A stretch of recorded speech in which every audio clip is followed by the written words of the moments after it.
بسم الله الرحمن الرحيم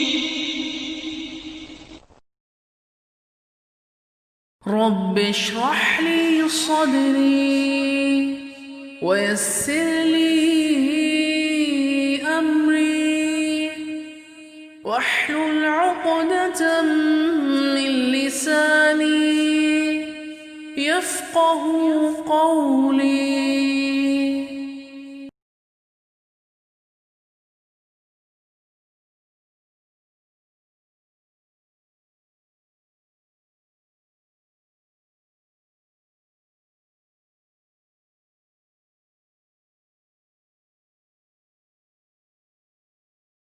میرا نام سعدیہ ایاز ہے اور میں آج آپ کو کلاس 6 کے سبق صلح حدیبیہ کے بارے میں اس کی وضاحت آپ کے سامنے آسان الفاظ میں پیش کرنے کی کوشش کروں گی.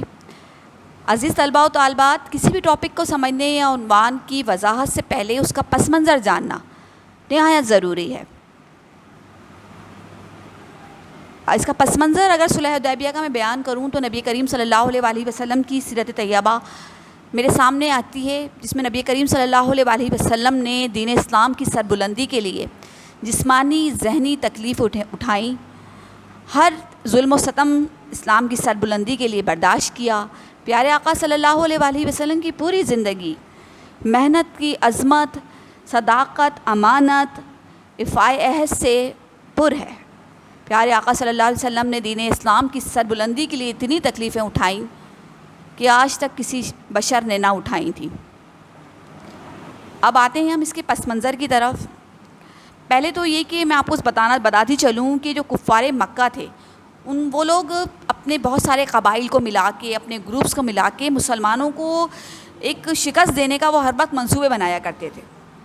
تو ایسا ہوا کہ غزوہ خندق جب ہوئی، اس کے موقع پر عرب نے بہت سارے اپنے قبائل کو اپنے ساتھ ملا کر مسلمانوں کو شکست دینے کا انہوں نے ایک پلان بنایا. لیکن ہوا یہ کہ آخر میں ان کو ذلت اور رسوائی، ناکامی ملی.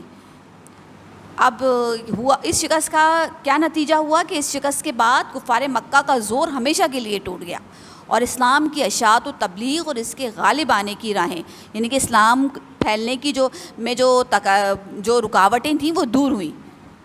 اب یہ ہوا کہ صلح حدیبیہ اگر جب ہم پڑھیں گے تو اسی سلسلے کی ایک چین کی جو کڑی ہے، سمجھ لیجئے کہ ایک سلسلہ ہے.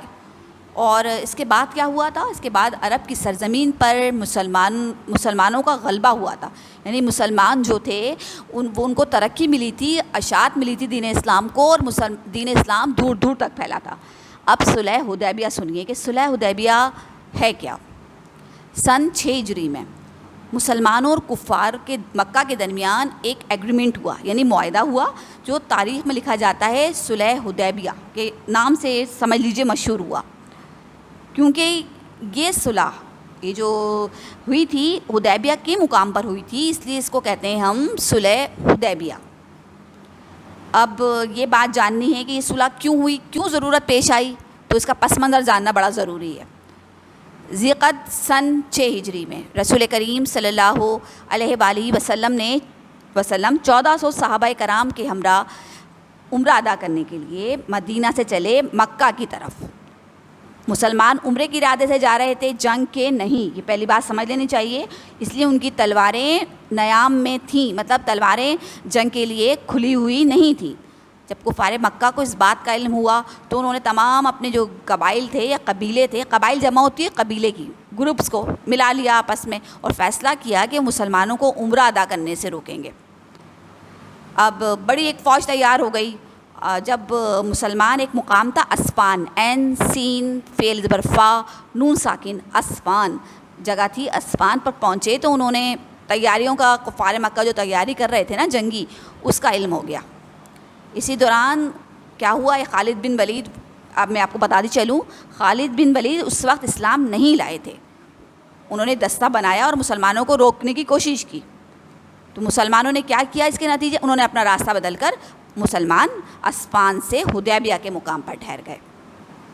اب جب نبی کریم صلی اللہ علیہ وسلم نے دیکھا کہ کفار جو ہیں وہ جنگ کے لیے آمادہ ہیں، تو انہوں نے حضرت عثمان کی مکہ کی طرف روانگی کی کہ مکہ جاؤ، سفیر بنا کر اہل مکہ کی طرف بھیجا کہ بھائی وہ کفار کو سمجھائیں کہ مسلمان یہاں جنگ کے ارادے سے نہیں، صرف بیت اللہ کی یعنی خانہ کعبہ کی زیارت کے لیے آئے ہیں۔ حضرت عثمان کو کیوں بھیجا گیا؟ عثمان کو اس لیے بھیجا گیا، حضرت عثمان رضی اللہ تعالیٰ عنہ کو، کیونکہ آپ اہل مکہ میں بڑے معزز تھے۔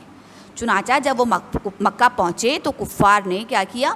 عثمان سے کہا کہ آپ چاہیں تو خانہ کعبہ کا طواف کر لیں، لیکن ہم دوسرے مسلمانوں کو اس کی اجازت نہیں دیں گے۔ لیکن حضرت عثمان رضی اللہ تعالیٰ عنہ نے طبیعت نے گوارا نہ کیا کہ رسول اللہ صلی اللہ علیہ وسلم بغیر، میں تو یہ طواف کر لوں اور رسول اللہ صلی اللہ علیہ وسلم دوسرے مسلمانوں کے بغیر بیت اللہ کا طواف نہ کریں۔ آپ نے حضرت عثمان کو کافروں نے مکے میں ہی روک لیا ہے، ادھر یعنی نبی کریم صلی اللہ علیہ وسلم کی طرف، مسلمانوں کی طرف یہ خبر مشہور ہو گئی کہ حضرت عثمان رضی اللہ تعالیٰ عنہ شہید کر دیے گئے۔ جب نبی کریم صلی اللہ علیہ وسلم کے پاس یہ خبر پہنچی، شہادت کی خبر پہنچی حضرت عثمان کی، تو آپ نے کہا کہ عثمان رضی اللہ تعالیٰ عنہ کے خون کا بدلہ لینا ضروری ہے، اور اس لیے اب مسلمان جنگ کیے بغیر واپس نہیں جائیں گے۔ یہ موقع تھا بیت رضوان کا۔ آپ ایک درخت کے نیچے بیٹھ گئے، ببول کا درخت تھا، تمام صحابہ کرام سے آپ نے بیعت لی یعنی وعدہ لیا جانثاری کا۔ اب اس بیعت کو ذکر ہے قرآن میں اس طرح سے آیا، ترجمہ سورہ فتح آیت نمبر 18۔ اے پیغمبر، جب مومن آپ سے درخت کے نیچے بیعت کر رہے تھے تو اللہ تعالیٰ ان مسلمانوں سے راضی ہوا، یعنی ان کے صدق و خلوص ان مسلمانوں کے دلوں میں تھا، وہ اس پروردگار نے معلوم کر لیا۔ اب جب کر لیا، یہاں ہوا ترجمہ ختم۔ اس لیے اس بیعت کو کہتے ہیں بچوں بیت رضوان، یعنی اللہ اس بیعت سے اور اس کے بیعت کے کرنے والوں سے راضی ہوا۔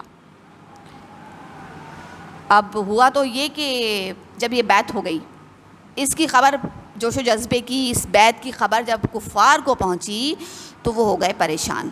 انہوں نے بھیجا ایک شخص، اس کا نام تھا سہیل بن عمرو، انہوں نے شرائط لے کے بھیج دی۔ اسی دوران حضرت عثمان بھی آ گئے، فریقین میں کافی بحث ہوئی، یعنی مسلمانوں اور کفار میں بڑی بحث چلی، اور پھر ایک صلح نامہ بنا جس کو حضرت علی نے تحریر فرمایا تھا، اور صلح نامے کی شرائط تھیں۔ اب شرائط ذرا غور سے سنیے۔ اس سال مسلمان عمرہ کیے بغیر واپس چلے جائیں گے۔ نمبر 2، اگلے سال بیت اللہ کی زیارت کے لیے آئیں گے اور مکے میں صرف 3 دن قیام کریں گے۔ نمبر 3، مسلمان اپنی تلواریں نیام میں رکھیں گے۔ نمبر 4، مکے میں جو مسلمان رہائش پذیر ہیں انہیں اپنے ساتھ مدینہ لے کر نہیں جائیں گے۔ اور اب 5، عرب کے تمام قبیلے مسلمان یا کافروں میں سے کسی کا بھی ساتھ دینے میں آزاد ہوں گے۔ نمبر 6، مکے کے کافروں یا مسلمانوں میں سے کوئی مدینے چلا جائے گا تو اسے واپس کر دیا جائے گا، لیکن اگر کوئی مسلمان مدینے سے مکہ آ گیا تو اسے واپس نہیں کیا جائے گا۔ نمبر سب سے اہم شرط کہ دونوں فریقوں میں 10 سال تک جنگ نہیں ہوگی۔ صلح حدیبیہ کی شرائط آپ نے سنی، لگا تو یہ کہ مسلمان اس میں بڑے مظلوم اور مغلوب نظر آئے، لیکن ہوا کیا کہ بعد کے واقعات نے یہ صلح مسلمانوں کے لیے کیا بنی؟ فتح و کامیابی کا سبب بنی، پیش خیمہ بنی، یعنی فتح اور کامیابی ملی۔ یہی وجہ ہے کہ اللہ تعالیٰ نے اس معاہدے کو کہا فتح مبین، یعنی کھلی فتح۔ سورہ فتح میں ہے ترجمہ، اللہ تعالیٰ نے فرمایا میں نے ان مسلمانوں پر تسلی نازل فرمائی اور انہیں جلد آنے والی فتح کا انعام دیا۔ اللہ اپنے وعدے میں سچا ہے عزیز طلباء و طالبات، اس کا کلام سچا ہے، اس کا نبی سچا ہے۔ تو یہ صلح جلد ہی فتح مکہ کا ذریعہ بنی تھی۔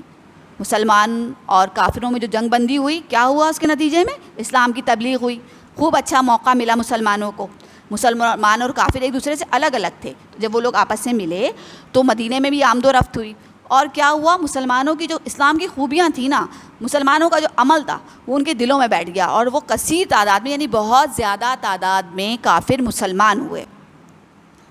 مسلمانوں میں یہ ہوا کہ مدینے میں سے جانے والا وہیں رہ کر اسلام کی تبلیغ کرتا رہتا، کیونکہ وہ تو واپس نہیں آ سکتا تھا۔ اس طرح سے کیا ہوا کہ مکے کے لوگ بھی تیزی سے مسلمان ہوتے گئے اور اسلام تیزی سے پھیلتا چلا گیا۔ اب ہم نے اس سبق سے کیا سیکھا کہ اللہ رب العزت کی ہر بات میں حکمت پوشیدہ ہے۔